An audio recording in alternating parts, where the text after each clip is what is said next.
live from New Delhi. You're watching DD India News Hour, India's voice to the world. I am Tanvi Taneja. Coming up in the next hour. Indian Prime Minister Narendra Modi addresses high-level segment of heads of state at the COP28 summit in the UAE, proposes to host COP33 in India in the year 2028. आज मैं इस मंच से 2028 में COP33 summit को भारत में host करने का प्रस्ताव भी रखता हूं। United Arab Emirates President Sheikh Mohammed bin Zayed announces $30 billion climate fund for global climate solutions. UAE had earlier pledged $100 million to the loss and damage fund on Thursday. Britain's Prime Minister Rishi Sunak tries to reclaim the climate narrative with a $2 billion pledge to tackle the cause of deforestation, for energy innovation projects around the world and for loss and damage. To commend the UAE for their leadership. They've been particularly strong on the issue of climate finance. And fighting resumes in Gaza after temporary ceasefire collapses. Israel accuses Hamas of violating the truce by firing towards Israeli territory.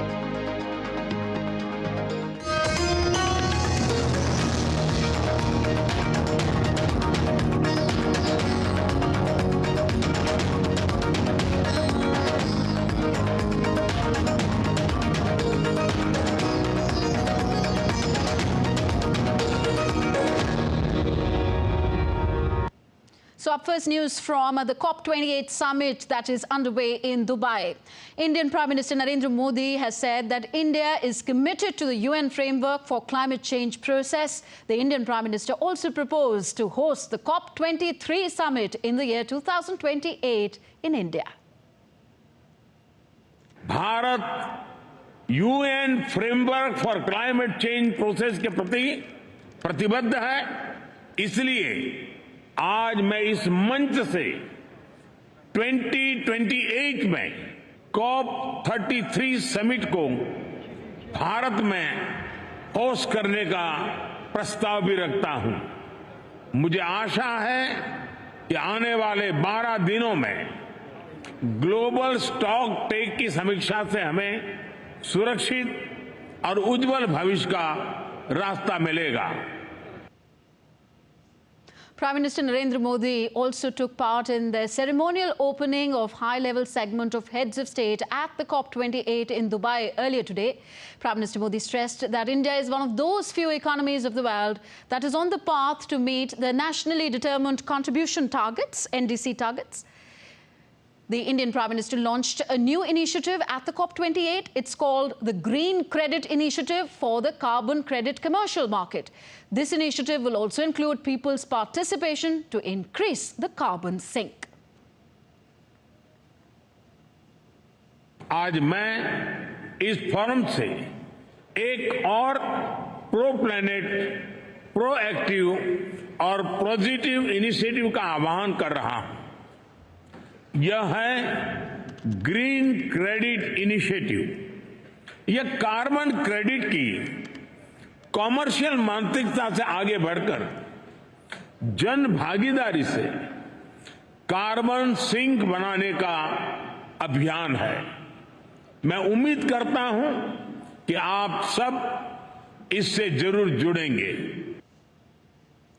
And again, Prime Minister Narendra Modi in his address stressed that India aims to reduce emission intensity to 45% by the year 2030, increasing the share of non-fossil fuel to 50% and achieving the target of net zero emissions by the year 2070. Bharat में विश्व की 17% आबादी होने के बावजूद global carbon emissions में हमारी हिस्सेदारी ओनली 4% से भी कम है। भारत विश्व की उन कुछ इकोनॉमीज में से एक है जो एनडीसी टारगेट्स को पूरा करने की राह पर है।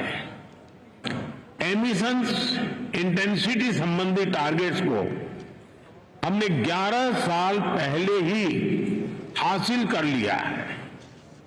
नॉन फॉसिल फ्यूल टारगेट्स को हम निर्धारित समय से 9 साल पहले ही प्राप्त कर चुके हैं और भारत में इतने पर ही नहीं रुके हैं।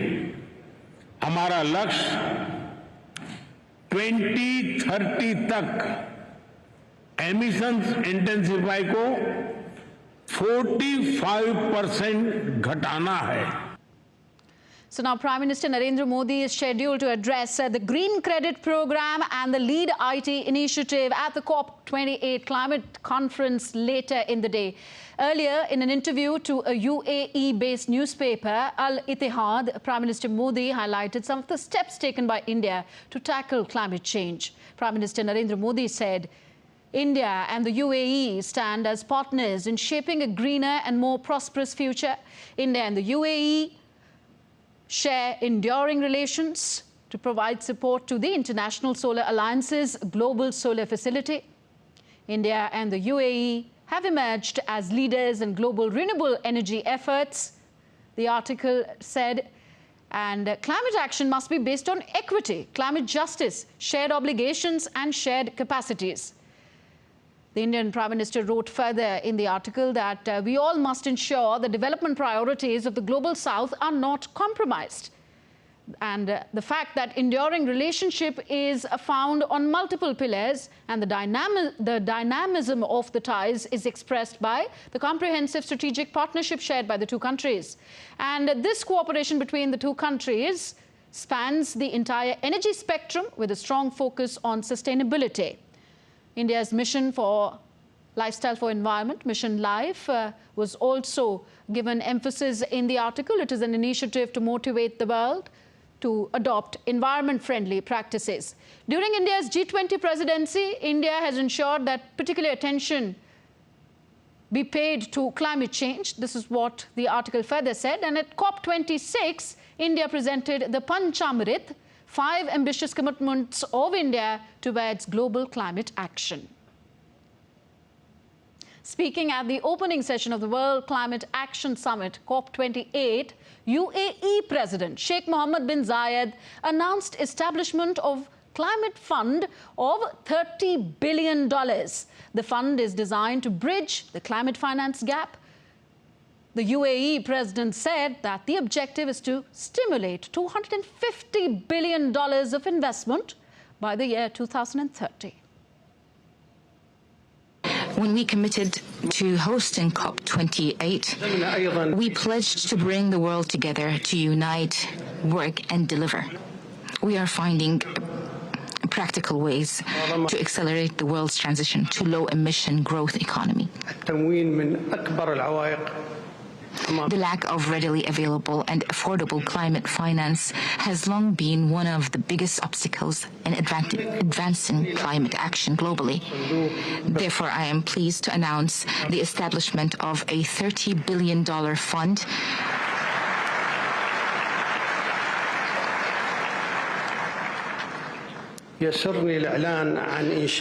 Once again, I am pleased to announce the establishment of a $30 billion fund for global climate solutions. And our correspondent Tapas Bhattacharya joins us from Dubai, UAE. Tapas, at the COP28, Prime Minister Narendra Modi said that despite having 17% of the world's population, India contributes less than 4% to global carbon emissions. What is the lesson here for the rest of the world, especially the developed economies? In fact, India's per capita emission is much more than the average per capita emission is in fact over 2.5, and the average per capita emission is 6.5 so in that sense, India's per capita emission is way less than the average emission in the world. But at the same time, Prime Minister Modi has spoken about the fact that it is our responsibility towards Mother Earth, and we have to come forward and bring climate justice. And he mentioned the fact that the last time also he spoke in COP26 about climate justice, climate protection, and Mission Life in ecosystem. And taking it forward the Pancham bit. He said that let's now build the Green Credit Initiative. This Green Credit Initiative is expected to be a major game changer for India and the world. And Green Credit Initiative is something that Prime Minister Narendra Modi will also participate later in the day. Tapas, there seems to be some problem in the connection audio input from your end. We'll come back to you. For now, let's tell our viewers what all is happening around the world. Prime Minister Narendra Modi also met Sri Lankan President Ranil Wickremesinghe. This was on the sidelines of the COP28 summit. Both the leaders held discussions on various issues. So Prime Minister Narendra Modi is having several bilateral meetings on the sidelines of this COP28 summit, and he met Sri Lankan President Ranil Wickremesinghe. In the midst of these COP28 proceedings, both leaders held various discussions on these issues.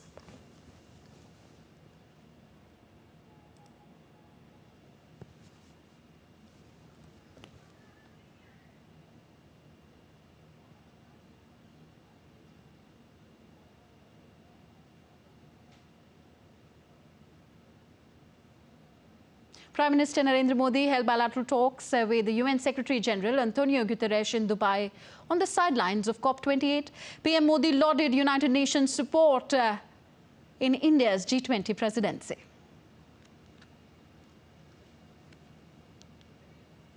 Prime Minister Narendra Modi also met Prime Minister of the Netherlands, Mark Rutte. The leaders exchanged views on several issues on the sidelines of the COP28 summit in Dubai. So these are engagements of Indian Prime Minister Narendra Modi on the sidelines of the COP28 summit, which is underway in Dubai. And what we are expecting later in the day is India to co-host two side events. These are going to be the Green Credits Initiative.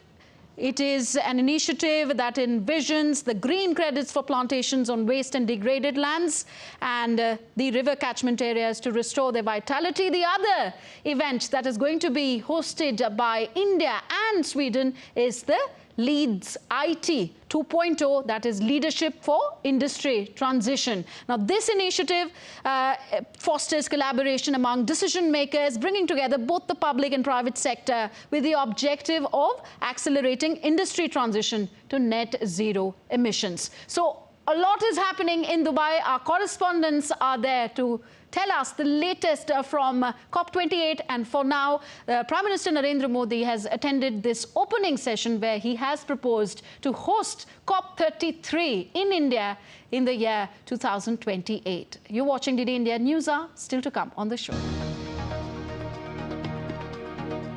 Indian Navy Chief says Navy keeping an eye on activities in the Indian Ocean region.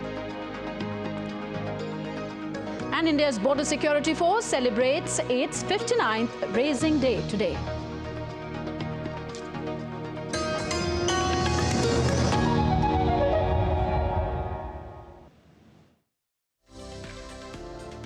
COP28 begins in Dubai. India's Prime Minister Narendra Modi at COP28. DD India reports from Ground Zero. Watch live and exclusive details, news, views and analysis only on DD India.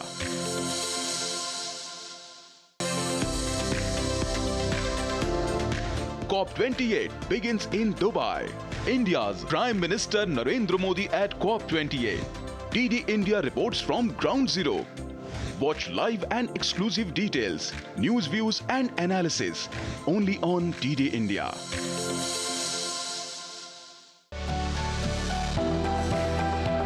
Turning crisis into opportunity, transforming ideas into action, stories of real change, tales of sustainable solution.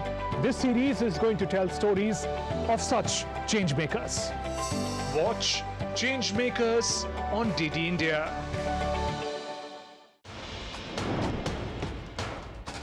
Wherever news breaks, whatever it takes. connecting corners, cutting across continents. Stories that matter from across the globe.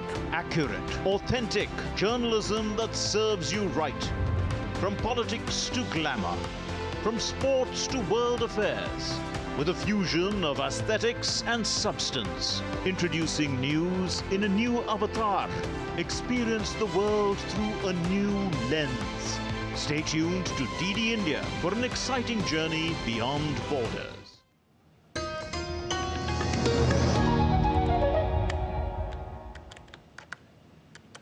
Welcome back. You're watching DD India News Hour. I am Tanvi Taneja. So let's bring you more news that's coming in from COP28 summit underway in Dubai. India's Prime Minister Narendra Modi met King Abdullah II of Jordan at COP28. The two leaders' discussions focused on enriching India and Jordan's deep-rooted friendship. Both leaders held talks on strengthening ties further. India's Prime Minister Narendra Modi also met President of Uzbekistan, Shavkat Mirziyoyev, and the President of Tajikistan, Emomali Rahmon, on the sidelines of COP28 summit in Dubai. So these are several bilateral meetings that have happened in the course of the day on the sidelines of the COP28 summit. Indian Prime Minister also met the Vice President of the UAE, Mohammed bin Rashid Al Maktoum, on the sidelines of the COP28 climate summit.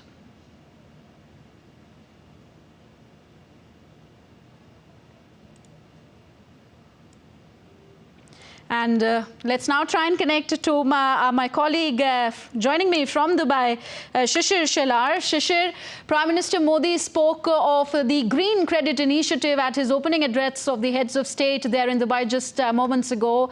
This Green Credit Initiative prioritizes two major activities, water conservation and afforestation. Tell us about the significance of this initiative, which India is co-hosting today.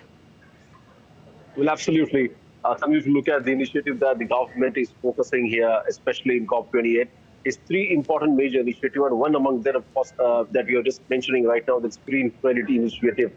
We know that to take part, basically, if you have to bring everyone together for a particular cause here, obviously you also have to give them some kind of incentives here. That's really the government of UAE and the Indian government is actually working on it, and they actually try to take people from all walks of life, be it individuals, be it private players, private companies. So if they can join hands also with the government to fulfill their targets of emission reduction is concerned. And that's the reason Green Credit Initiative, the process has started from today, it has launched today, and Prime Minister has appealed everyone to be a part of this Green Initiative. Now, what is the Green Initiative? It obviously incentivizes the companies to actually follow the rules stipulated to reduce the carbon emission here. That's an important aspect here from different sectors, be it agriculture also, be it infrastructure, and different other sectors as well. And that's the reason I'm telling you that individual, the company, the private companies can also get a green trade benefit as well. And that's the reason the UAE and India have joined hands together and started this initiative. And what could be the better platform than COP28 that just the Prime Minister announced it. So that is, from Indian perspective, is quite important one. The other aspect, the Prime Minister will be focusing on is, of course, the Tech IT 2.0, the Lead IT. The Lead IT 2.0 initiative started with the help of Sweden. And India and Sweden started this initiative back in 2019, and now this is a Lead IT 2.0. We can say a better version of it, where both the countries are already joined in hands, and some other countries will also be part of it in future to tackle the problem of carbon emission here. So that's the second important aspect the Prime Minister will be attending here, the second meeting will be attending here. And the third is, of course, the transforming financial funding.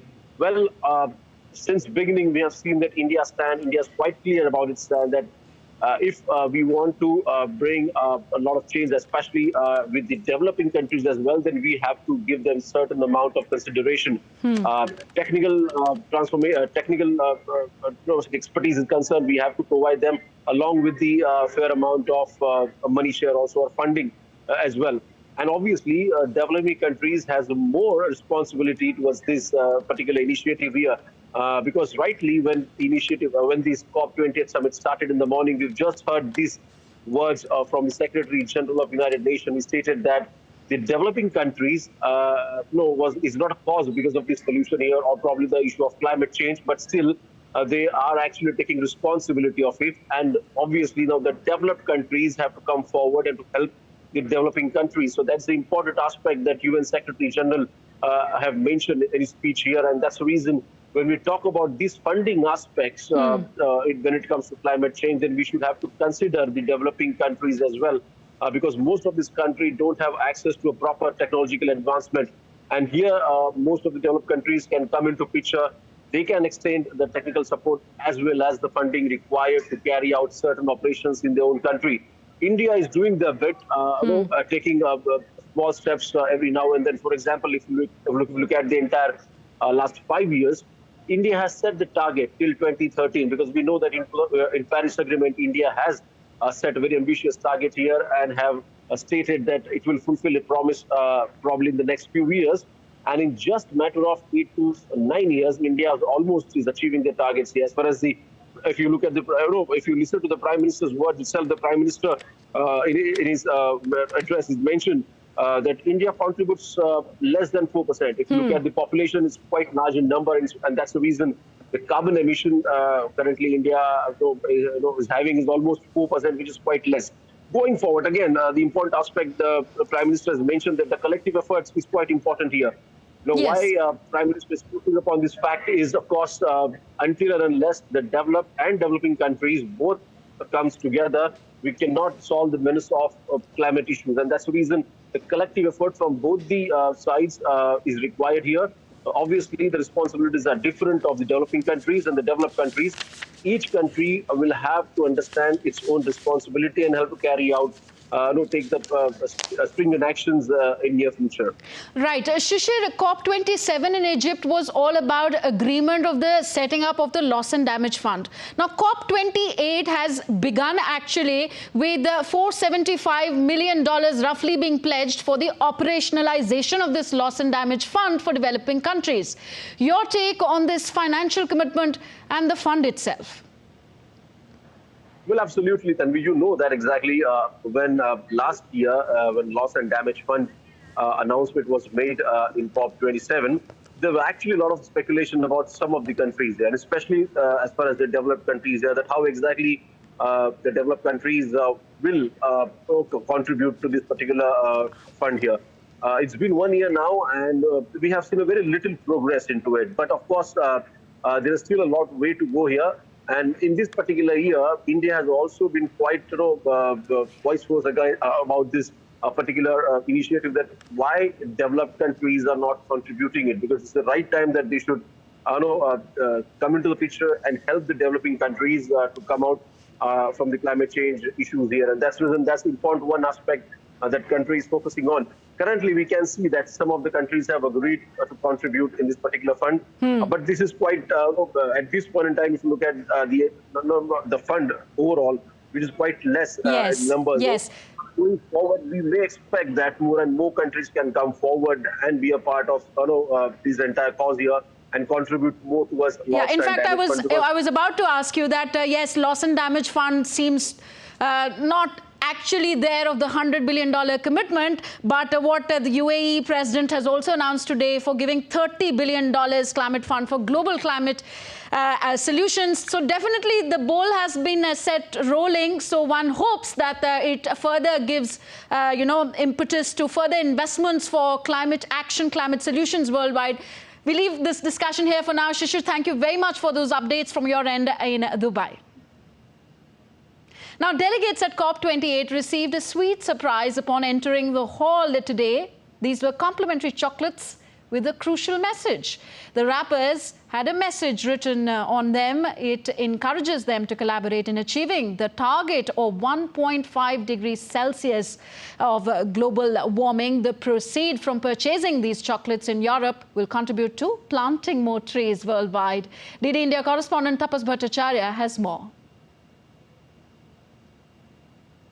In COP28, people are making a statement through chocolate. Yes, they are giving chocolate, but they are also making a statement through these, things that are written here. I will get to you more information. Sir, it's written store at max 1.5. What is that? So 1.5 degrees is the goal of the Paris Climate Accord, and we really want to keep the 1.5 degrees maximum of weather change. And it's also written 1.2 degrees and 420 ppm. And what's the significance of that? Yes, so we are already at 1.2 degrees, so there's not much left to 1.5. So we have to act like really fast and cut down emissions. So I want to know, you guys are giving chocolates here for free. What's the message that you guys are giving? Why giving these chocolates to the delegates here? Yes, there were at one time like 6 trillion trees. Now there are 3 trillion trees. So we have to restore forests around the world because they suck CO2 from the atmosphere. It's not the solution, but it will give us more time to reduce emissions and then fight climate change together. And there is also a statement that is there. What is that statement, you guys? What is the whole thing here inside this wrapper?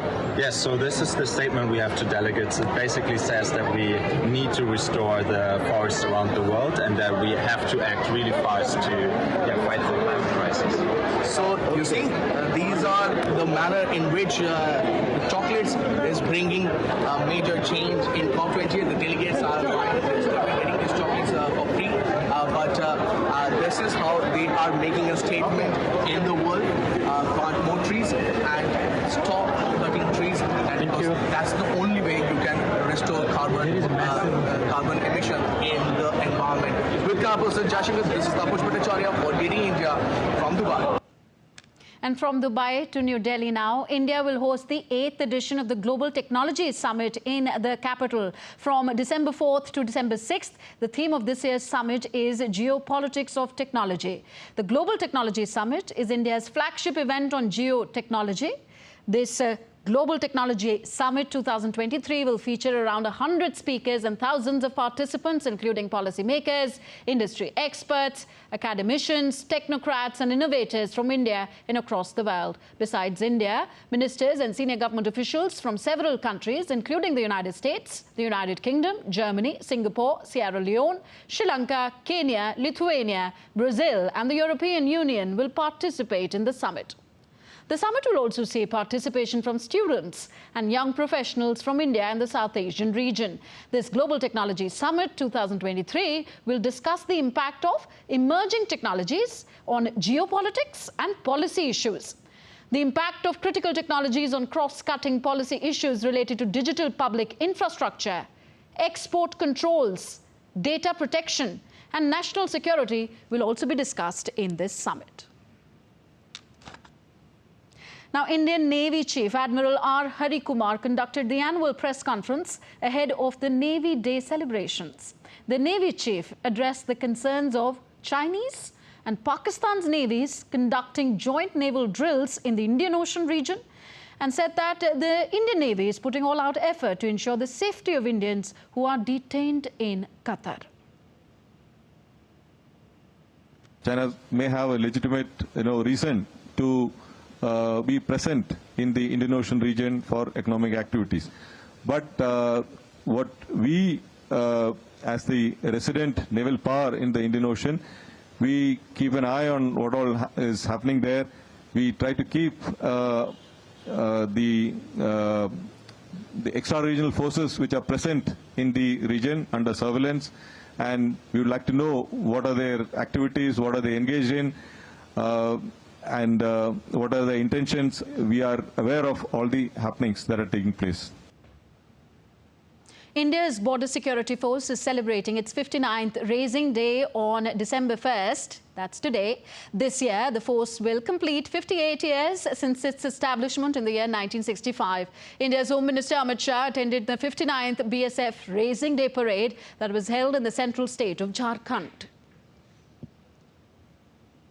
The new SIM card rules introduced by the Indian government in August will come into force today. These rules introduce a slew of changes for the Indian telecom market, such as the banning of bulk SIM cards, mandatory registration of selling agents, distributors and franchisees, by telecom operators and the need for police verification of the SIM dealers. You're with us on DD India News Hour. Still to come in the bulletin. North Korean leader Kim Jong-un visits Air Force headquarters as he calls for military preparedness to respond to any provocation by enemies. Israel reiterates that it will destroy Hamas as the truce between the two countries comes to an end.